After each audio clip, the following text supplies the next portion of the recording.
Do you guys remember this series? It was released back in 2023, and then the new chapters just stopped coming. But finally, this masterpiece has made a huge comeback. This series starts off with a classic gate opening, monsters flooding in, and regular people suddenly awakening superpowers. You've probably seen it before. These newly awakened folks become hunters, and their job is to hunt down the monsters. Fast forward a decade after this whole gate opening mess, and we meet our protagonist, Kang Ji-hyung. The dude gets slammed by a huge block of diamond. He falls down to the ground and starts bleeding like crazy. He's convinced he's a total loser because, unlike all the bullies around him who've awakened flashy superpowers, all he's got is regeneration. Now on paper, regeneration is an S-rank ability, but for Kang, not so much. Every time he heals, it hurts like hell, and to make things worse, the bullies just keep attacking him, watching him suffer as he regenerates and laughing at his pain. It's just brutal. Once Kang heals, there's not even a scratch left to prove he's been bullied and tortured, so the teachers and police can't do a thing about it. The fact that these bullies are S-rank awakened, they receive all kinds of special treatment from the government, so no one can raise a voice against them. Kang's pretty much stuck in a system that favors the powerful. The reason he is still enduring all this isn't because he's weak. It's because of his mother. You see, his dad died when he was just 5, and now he's grinding his way through this awakened specialization high school just to graduate, become a hunter, and support her. He's been silently suffering, thinking that with his regeneration ability, he could at least become a C-rank hunter. The pay wouldn't be much, but he was hopeful he'd be able to live a better life with his mom, somewhere peaceful, just the two of them. But that dream gets ripped apart on the day of his mother's birthday. That tragic day, he finds out she's been hospitalized after being beaten to a pulp by those same bullies. Now, she's in a vegetative state, and his world shatters in an instant. The investigators call this incident just an accident to twist the story, claiming that those awakened boys just happened to show up at his mom's restaurant. But here's what really went down. One of those jerks grabbed Kang's mom by the hand, trying to show off his diamond abilities and impress her with his flashy powers. She quickly turned away, and in the process, the bully's phone slipped out of the table and smashed on the ground. While Kang's mom was fretting about how she'd pay for the broken phone, that bastard suddenly drilled a hole right through her chest. And now they are just labeling this just as an accident as their abilities just flew into a rage. Hearing that made Kang so furious that he clenched his jaw so hard it started to bleed, and his teeth cracked from the pressure. His frustration was off the charts. He knew this wasn't a coincidence or some rage-fueled accident. This was murder, plain and simple, and in that moment, he transformed into a literal bloodthirsty, broken monster. The cake he had gotten for his mom just splattered on the ground, a heartbreaking reminder of the life he wanted to protect. The scene then shifts to the mountains near the city, where those bullies are chilling out. One of them, with brown hair, is freaking out about what happens if the woman dies. The Diamond Boy just shrugs it off, saying nobody cares. He jumps off the rock he's sitting on and starts bragging about how they're young enough to be protected by the law. And since they're awakened, no one can take any legal action against them. The brown-haired guy still seems unsure, and that's when the Diamond Boy gets annoyed, asking if he really thinks that was his first time beating someone up. Right at that moment, our protagonist shows up, and he begins running toward the clowns. They look at him and wonder who the hell he even is. That's when Kang snaps, demanding to know why they did that to his mother. That's when the Diamond Boy realizes who Kang is, and starts teasing him, saying he didn't know that woman was his mom because she looked pretty young. With a flick of his finger, he drills a long diamond spear right into Kang's chest, casually bragging about how he tried to flirt with her.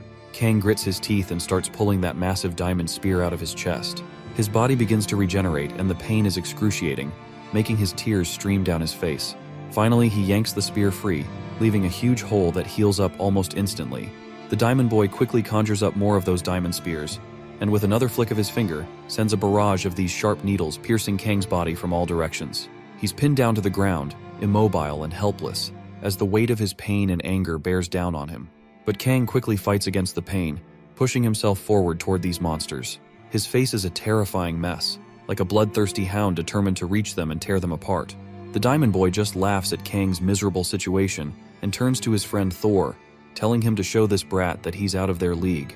Thor hesitates for a moment, clearly unsure, but eventually decides to use his ability, and as he does, a massive storm of electricity descends from the sky, shocking Kang to his core, and he crashes back down to the ground, head first. A trail of blood left behind marks his struggle as he tried to reach those bastards. They eventually start to walk past him, thinking they've won. That's when Kang, fueled by sheer rage, grabs one of the thugs by the leg and asks the bastards where he is going. The Diamond Boy has had enough of this brat clinging to them. He solidifies his fist with diamonds and delivers a devastating blow right to Kang's head. He then withdraws his hand and swings back, landing another skull-cracking punch, continuing the beatdown until Kang's face is a bloody mess. Then, the bastard thrusts his diamond fist right into Kang's mouth, leaving him gasping. After that, he calls out to his friend Sandman to start digging. Sandman promptly begins to dig a hole while Kang trembles and curses them. The Gum Eater asks what they are going to do with him, to which the Diamond Boy just tells him to shut up. That's when hundreds of diamond shards spring up around Kang, all aimed to cover him up. He curses these bastards as the shards begin to form around him and surrounds him completely. Finally, Sandman shovels dirt over him, sealing Kang in a diamond-made coffin, leaving him trapped in darkness. While trapped inside the diamond coffin, Kang continues to scream the F-word over and over, pounding against the coffin in desperation. But deep down, he knows there's no way he can break free from the diamonds.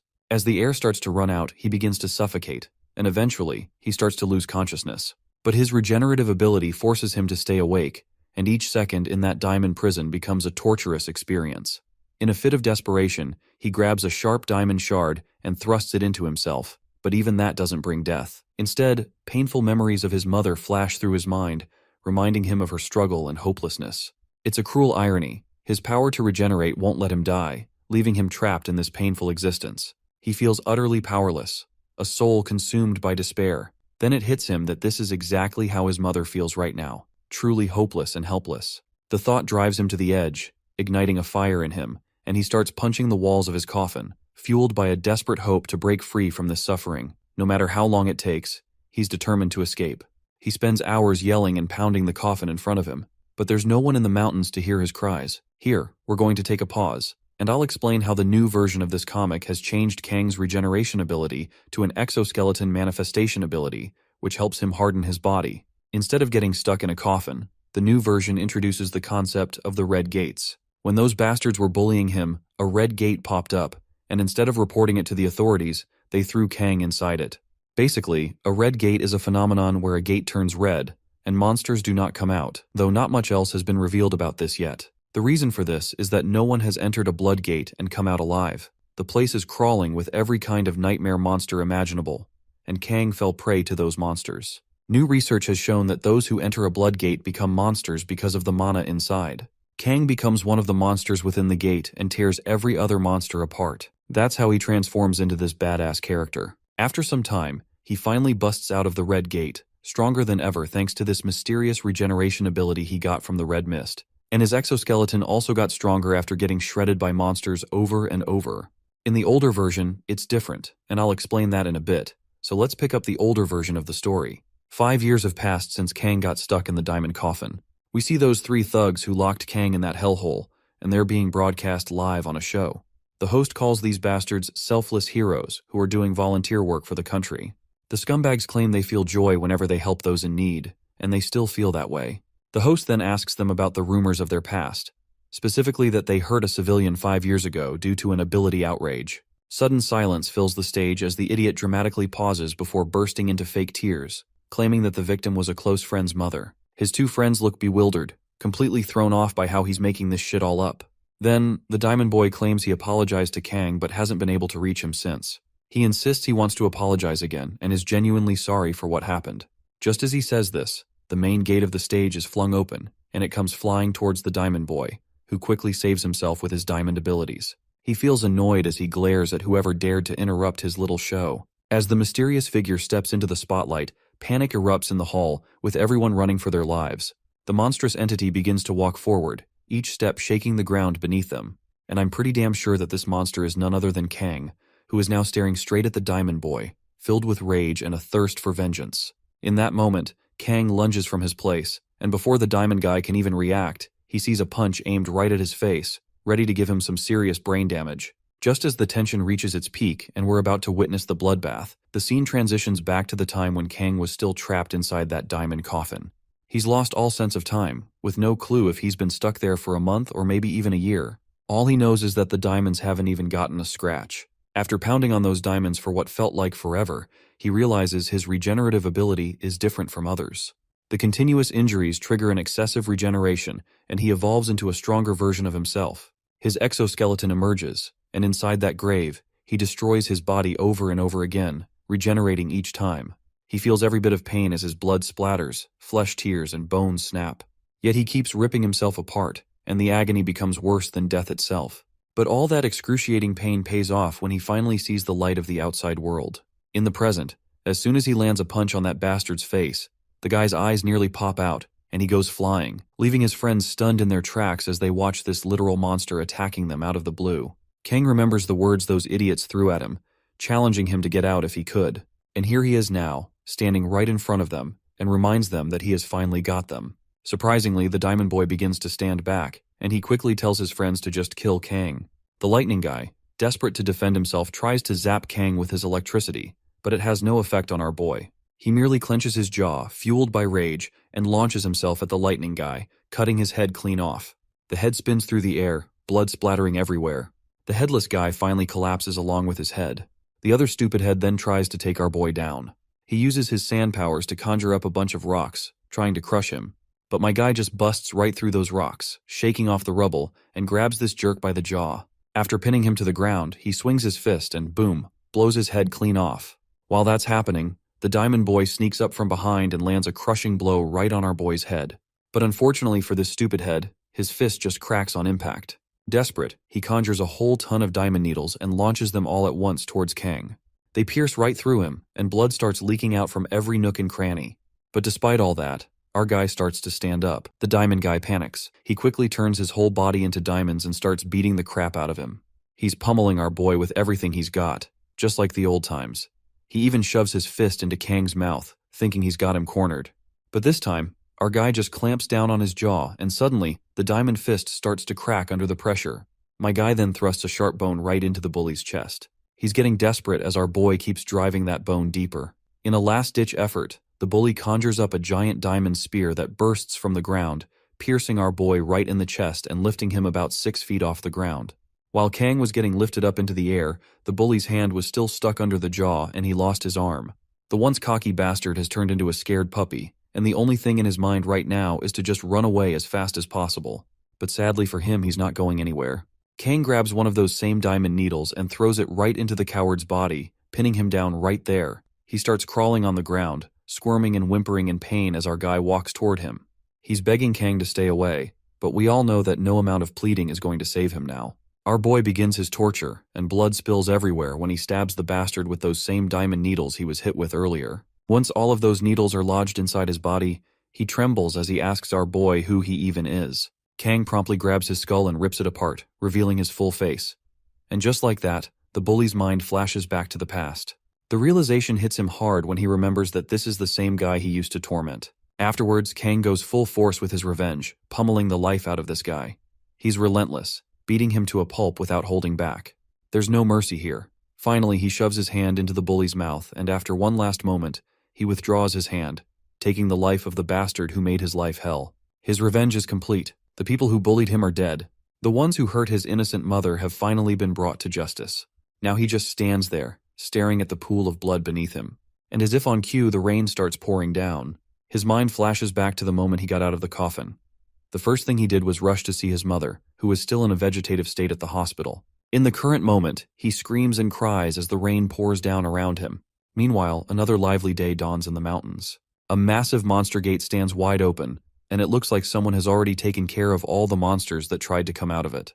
The entire adventurer party is amazed that this lady performed so well, especially since she claims it's her first time going this deep into the gate. She just snickers and expresses her gratitude, saying thanks for looking out for them. But then, the thugs' expressions shift from friendly to creepy. They start approaching the lady, grinning sinisterly as they say they're far more grateful to be with her. As they advance toward the lone girl, she trembles in fear. One of the disgusting perverts leers at her, reminding her that no one knows what happens inside the gate, and it could take a month to get out of here. One of the muscle-bound gorillas grabs her hands, creeping closer and saying he's excited to spend that month with her. The lady cries as she hears these heartless men taking advantage of her vulnerability. But before anything can happen, the same gorilla is the first to lose his head. The others turn around to see who just beheaded their friend. Not surprisingly, it's our boy, looking nothing short of a monster. Even the adventurers think they might have left a real monster behind while clearing out the area. They start launching their attacks, but nothing hurts him. All that fire and purple energy just disperses like it's nothing. A guy with a sword lunges at our boy, but as soon as his sword hits those sturdy bones, It shatters into pieces. The man watches helplessly as his shiny sword crumbles, just before he too drops dead. The remaining clowns freak out, questioning whether monsters like this even exist in the gate. But before they can yap any more nonsense, our guy swings his hand, and they lose their heads in an instant. After cutting everyone down, he strides over to the lady, who's trembling and crying her eyes out while he looms over her like a total badass. He looks at her, head raised high, but as the tears stream down her face, she starts thanking him for saving her life. In response, he politely reciprocates the gesture by cutting her head clean off, and she dies instantly. As he stands there, reflecting on his choices, his mind flashes back to that little moment when he had killed the bully. Suddenly, a lady pops up from behind and asks him how he feels now that he's gotten his revenge. She introduces herself as Lee Yuman, the head of Korea's Hunter Association. Kang turns at the sound of her voice and asks how she even knows him. She explains that she's been watching him ever since that incident 5 years ago when his mother got messed up and he was buried underground. Without hesitation, he launches himself at her. His punch barely inches away when she suddenly says she can save his mother. He stops dead in his tracks, but the force of his swing sends debris flying. He asks him what in the hell she is talking about, and she promptly tells him that she can wake his mother up because she's the only S-rank healer around. Kang then asks her how he's supposed to trust her. She reminds him that it wasn't the hospital keeping his mother alive all those years while he was buried underground. Once he hears this, Kang cuts to the chase and asks her what she wants in return. The girl smiles and explains that the problem is the hunters are too strong. Most military forces are no match for them, and there are even hunters stronger than nuclear forces. Thanks to them, the monsters inside the gates have mostly been wiped out, but the gates themselves didn't disappear. Now, without monsters, those gates are being used as pathways, and nations are using them to wage wars with hunters. Even Korea doesn't have enough hunters to fend off the Japanese hunters invading their territory.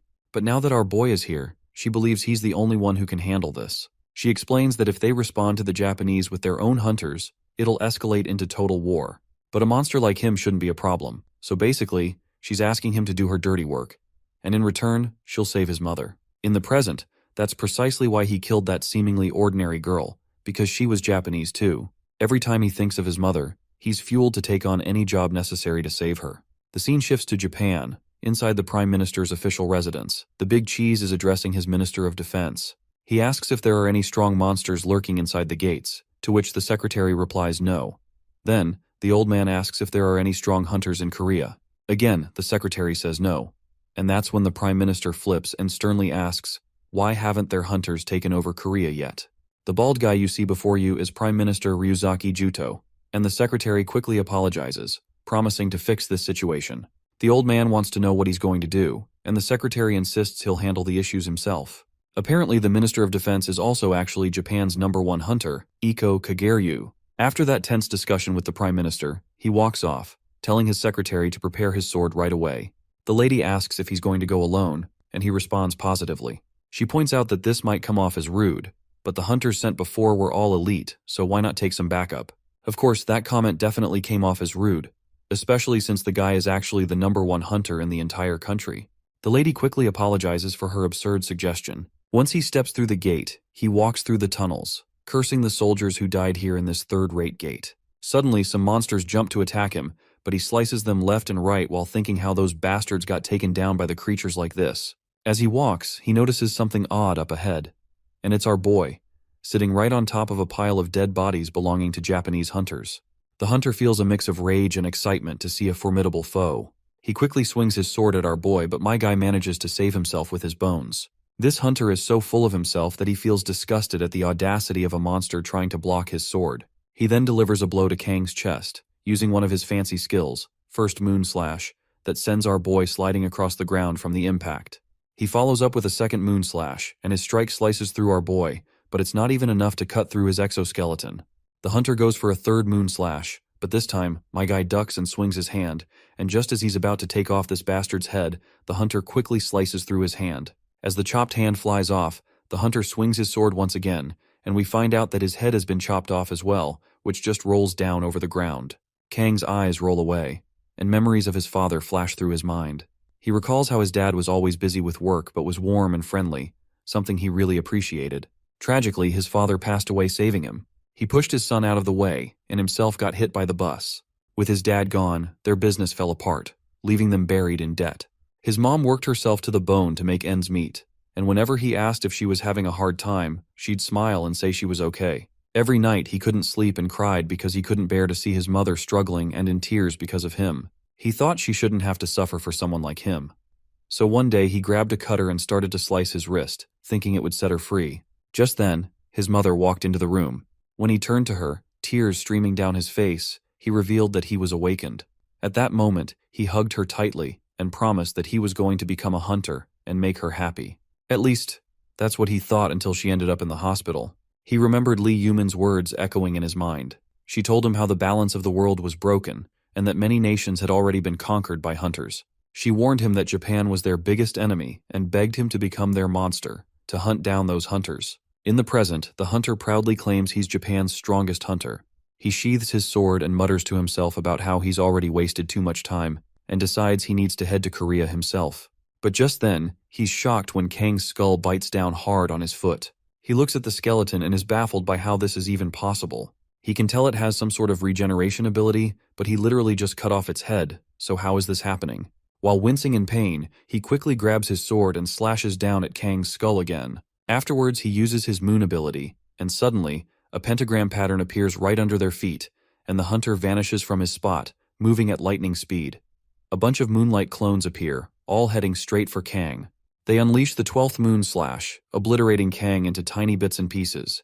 The force of the slashes scatters the remnants of our boy everywhere. Bits of him even pop out of the portal, and the final strike was so intense that it destroyed a mountain outside after it got hit by those stray slashes. Even inside the dungeon, the rocks have been cut into blocks. The hunter finally relaxes, moving forward as he drags his bitten leg, muttering to himself about how he didn't expect that creature to bite him. He decides to heal it right away, but just as he's thinking this, a bone thrusts into his other leg. The guy starts sweating as he feels an immense deathly aura coming from behind. Of course, it's our boy, still coming for him. Even after losing all his flesh, Kang isn't about to let this bastard get away. He's here to finish what he started. The hunter grabs his sword once again, unleashing all his fury.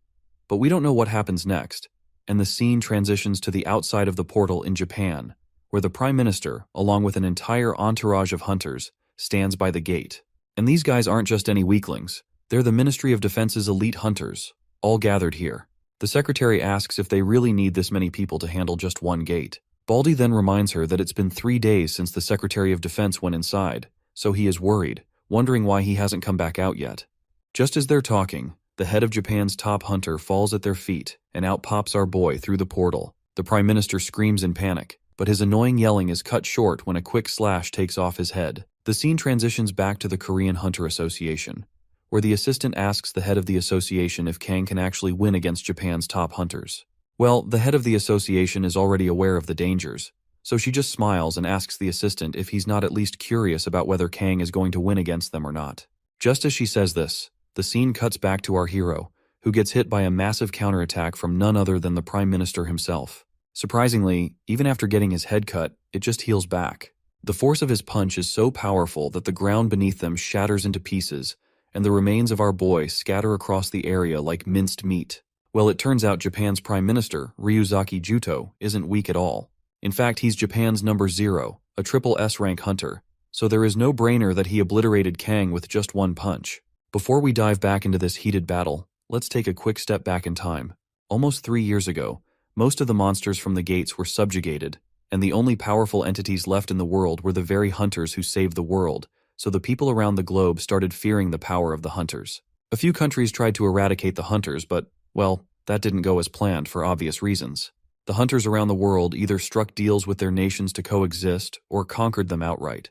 And this is how each finds their own way to gain supremacy. Japan was one of the countries that fell to a hunter, and the reason was straightforward.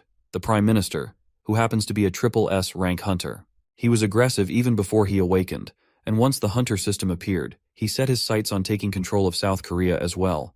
But his plans hit a snag as soon as our boy stepped up.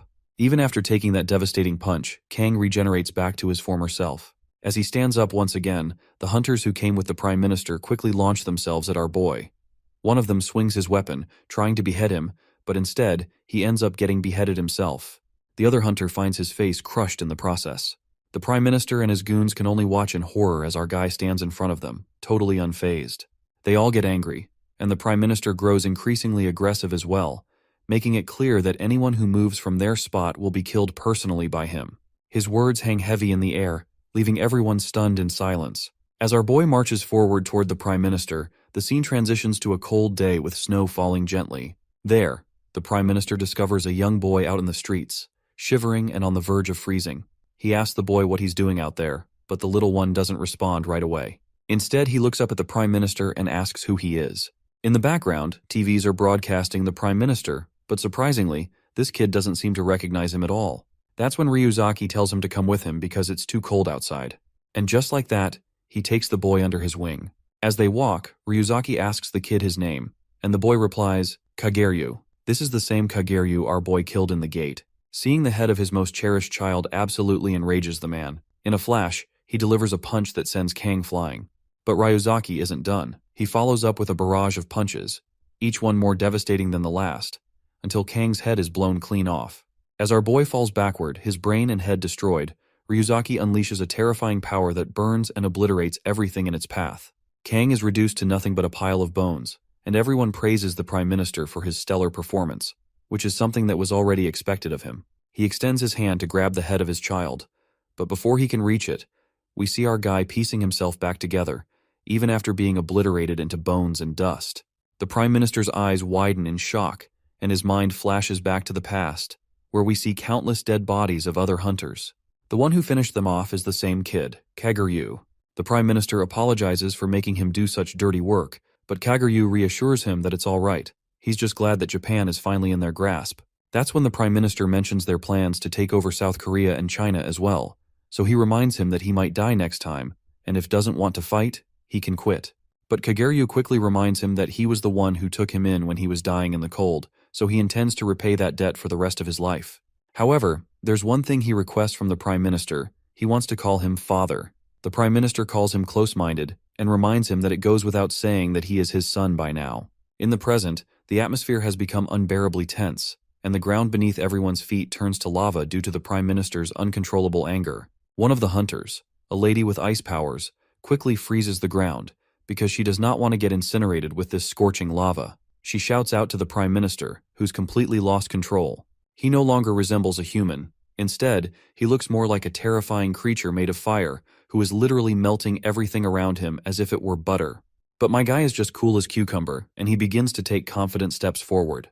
The mountain becomes a volcano which is on the verge of erupting, and as we speak, it erupts right away. The Prime Minister has fully transformed into an abomination, a being of pure magma, ready to melt everything and everyone into ashes. With a single gesture, he unleashes scorching flames that start to incinerate our boy. His flesh disappears, burning away, but he still leaps from the ground toward this bastard. The Prime Minister unleashes even more magma from the ground, and it starts burning away Kang's bones. The whole place descends into chaos as the other hunters retreat in panic, desperate to save their own lives. The sheer heat and destructive power turn the entire mountain into a massive, lava-covered volcano. Finally, Ryuzaki begins to calm down, silently watching as Kang is swallowed by the volcano he created. But despite being consumed by the lava, Kang's mind is still fixated on reaching Ryuzaki.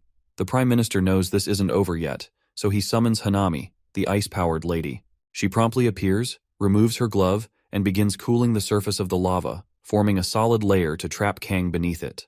As the surface hardens, Ryuzaki bids a final farewell to Kang, telling him to melt forever underneath the lava. The scene then transitions to South Korea, at the Kang Guild. There, we see a lady trying her hardest to heal a particular hunter, and this hunter is the same guy who messed with Kang's mother and ended up getting his ass wiped out. But it looks like he hasn't kicked the bucket just yet. Things on the mountain have finally started to calm down, and the Prime Minister tells his hunters that only the highest-ranked ones will stay, while the rest must return. Everyone agrees, and meanwhile, we see Kang's hand pushing through the solidified layer of molten lava, violently moving around. He's thinking to himself about how these fools are messing with lava like it's a big deal when, to him, it's just a tickle. You see, inside a Bloodgate, he experienced heat tens of thousands of times more intense. If you're not aware of these red gates, I will remind you that the creators of this comic actually changed his abilities in the new serialization of the comic. In this version, he gets stuck inside the Bloodgate, where he goes through torture and stuff by the monsters in the gate. Personally, I preferred the old origin story for his powers. What do you think? Which version did you like the best? Let me know in the comments. Though even though this fire is nothing to him, Still, the pain is unbearable as always. But he has to go through this regardless. Eventually, Kang breaks through the tough ceiling of dried lava, leaving Hanami completely boggled. She can't believe her eyes as he literally crawls his way out from the depths of hell. The Prime Minister is sure by now that shit is about to get real, so he tells Hanami to gather the other hunters and find somewhere safe to hide. She glances back at Kang, and can understand why the Prime Minister is sweating his balls. Then, the Prime Minister jumps down into the volcano itself, landing right beside our boy. The scene then transitions to the past in Japan, where Hanami is asking him why he is overexerting himself, reminding him that magma regeneration is not omnipotent. The Prime Minister responds by telling her that among the 4 great hunter nations, which follows as USA, China, Russia, and Japan, Japan is the weakest. He fears that if they can't absorb South Korea, Japan might not survive. Hanami hugs his muscular arm tightly, trying to comfort him. She reminds him that many of their hunters will die in the process, but the Prime Minister makes it clear that he'll fight himself if he has to. He's ready to sacrifice his own body if it means protecting his country. With that determination in mind, the Prime Minister punches the ground so hard that Kang is thrown back by the sheer force. He then quickly charges his fist with immense power and delivers a punch so massive that Kang is sent crashing into the volcano wall and shatters it in the process. Ryuzaki doesn't let up, continuing his relentless barrage. As Kang is thrown around, he regains his balance, but the Prime Minister throws yet another massive wave of fire at him. The flames hit their mark, severing Kang's hands and flinging his body away.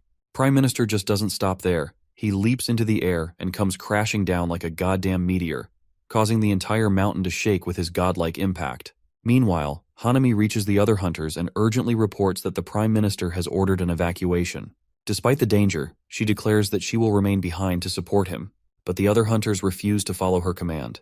They apologize to her and insist that they won't abandon the Prime Minister. They owe him too much for the help he's given them, and they are prepared to lay down their lives to protect him until the very end. It's then that they address her as the Prime Minister's wife. On a side note, it's probably a good thing they updated the Prime Minister's appearance from a jacked-up old man to a younger version, because the idea of him having a wife who could pass as his daughter would have been pretty awkward. Back in the heart of the volcano, the battle rages on.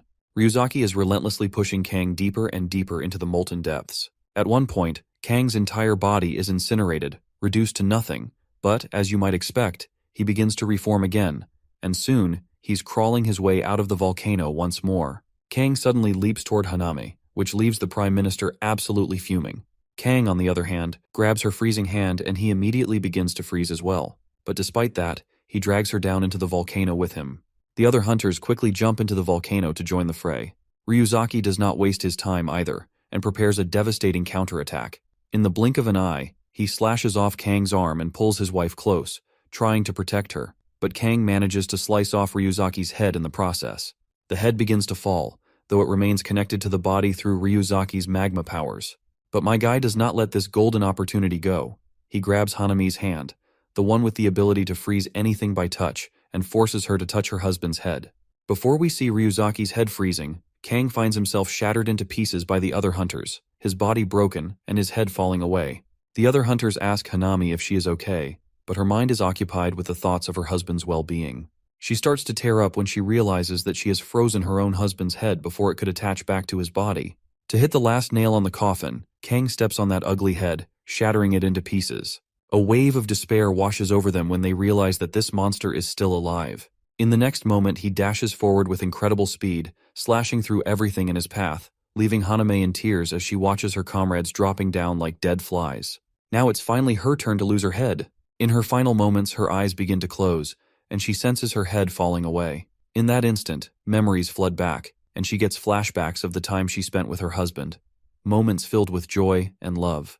But as her head falls, those pleasant memories twist into horror, marking the loss of everything she held dear. With her consciousness fading, she reaches out to touch her own head, and at that very moment, she freezes herself entirely, a tragic end to her beautiful life shared with her husband. Limbs are scattered everywhere, and there is no one left alive except for our boy. He finally climbs out of the volcano and decides it's time to head back to Korea. The scene then transitions to South Korea, inside the Kyum Kang Guild's monostone storage room. There, we find Tae-soo, that same sucker we love to hate, pushing himself hard to get stronger. This lady, whom I don't know the name of, warns him not to overdo it, reminding him that he was the only one with mana left, which is why he barely survived while his friends are already pushing up daisies. Tae-soo acknowledges the harsh truth, He admits that he remembers everything clearly. More than that, he recalls how the brat he used to bully back in school days escaped the Bloodgate and killed him and his friends. It seems they've changed Taesu's powers too. The stones he's conjuring up, which used to be blue, now radiate red color. We then also learn that he is the guild master of Kyum Kang, an S-rank hunter known as Han Tae-soo. Fueled by revenge against Kang, he instructs the lady to release the seal that's been holding him back. A while later, we see her totally exhausted, panting heavily as she tries to catch her breath. But despite her fatigue, she delivers the good news that the seal has been broken, and he is now free to unleash his terrifying powers. Tae-soo commands her to assemble the members of the Kyum Kang Guild immediately. Once they gather in the assembly hall, he stands on the stage, and everyone bows their heads in respect. They express their disbelief that he had been presumed dead, but now that he's alive, they're eager to follow his every order. The head of the Kyum Kang's intelligence team, an S-rank hunter named Han Kung-chan, reports to his master that Kang has moved to the gate following the massacre in Japan. Before Kung-chan can say more, Tae-soo grows impatient and simply orders them to kill that bastard. Han acknowledges the command, swearing on their lives that the entire intelligence team will carry out the order.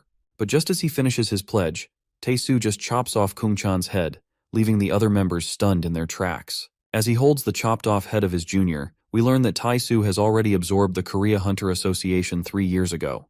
Tae-soo then kills another guy by twisting his limbs apart, and the body explodes, showering blood everywhere. The scene transitions to the past, where a girl asks him if removing the seal is necessary since his ability is cursed. Well, we all know his answer pretty well. In the present moment, he starts killing everyone in sight, and it's one hell of a massacre. The members of the guild run for their lives, but it's all in vain.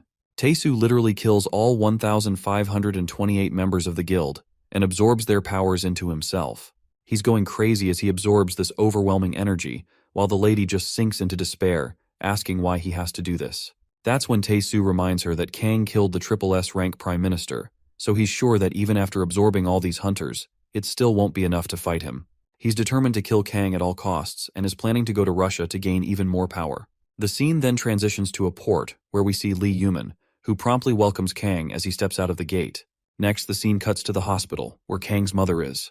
We learn that Yuman has started the procedure to heal her. She uses her S-rank healing ability to restore damaged cells one by one, channeling her mana into the process.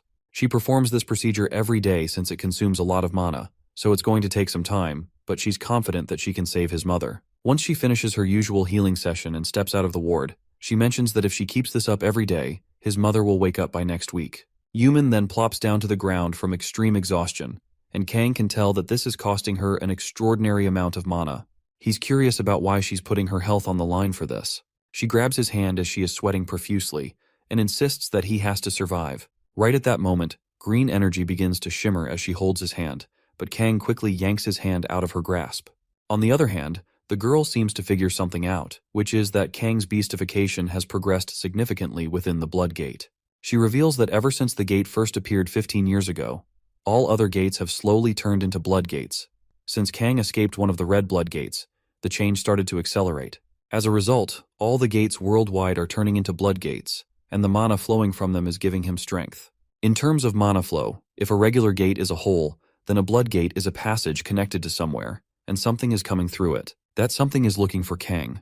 Right on cue, terrifying creatures start popping out of those red gates, and everything descends into chaos as everyone begins to lose their minds. It's just a massacre everywhere. The scene then shifts to the office of the President of South Korea, where the entire presidential building is covered by a shield. Inside, the president is freaking out, demanding to know why the Kyum Kang Guild isn't answering them. The assistant beside him grimly explains that the guild has been annihilated. The president gasps in disbelief, asking why. The assistant admits he's not sure. He then asks the president if they should request help from overseas. But the big cheese shoots that down, saying it would be like inviting self-destruction. He instructs his assistant to declare martial law first, but the assistant replies that the military can't do anything against those monsters. The president reminds him that it's still better than doing nothing, especially since Kyum Kang Guild was not the only ace up their sleeve. He explains that they have other hunters too, and they belong to Korea's second-ranking guild, Dosa Guild. The first A-ranker is John Woo-jin, and the lady beside him is Kang Se-hee, who's also an A-rank. Then there's Korea's third-ranking guild, known as Vinyl Guild. Their top A-ranker is a guy called Vinylman, while the lady is a shooter known as Superwoman. As for Korea's fourth-ranking guild, that's the Yang Hak Guild. They have an A-ranker named Yang Hak and another A-ranker, Nam Junyoung. As we speak, these hunters are already working together to fend off the terrifying monsters coming through the gates. But it looks like I wasted my breath introducing this bunch of hobos for no reason, because these idiots have already been defeated, crushed by just a palm of the monster's hand. We also see our boy there, and he asks Yuman, since these monsters are appearing because of him, does that mean the deaths of these hunters are on him too? Yuman just looks at him and asks what he intends to do about it. At that moment, we spot a girl on the road, about to get crushed by a giant monster's palm just like everyone else. But, as expected, our guy literally slices that monster in half and saves the damsel in distress right away.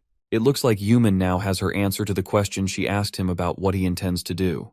Kang then reveals that when he died inside the Blood Gate, the gate's mana tried to turn him into a monster. He barely endured it and ended up with an abnormal regeneration ability, or so he thought. It turns out he did not get any regeneration abilities, but the mana just won't let him die until he becomes a complete monster himself. He clenches his jaw in frustration as he recalls how he's finally trying to live a peaceful life after taking care of his mother. But now these monsters have started to meddle in his life. He grabs one of the monsters and tears it to shreds. As he's ripping the monster apart, we enter the place where all the red gates are connected. Inside, we hear a voice asking if this boy is the one who caused the crack. This curious voice belongs to a terrifying undead creature with nothing but bones and no flesh. But before we can learn anything about this mysterious being, the chapter ends. Don't worry though, as soon as new chapters drop, I'll be here to narrate them for you as quickly as I can.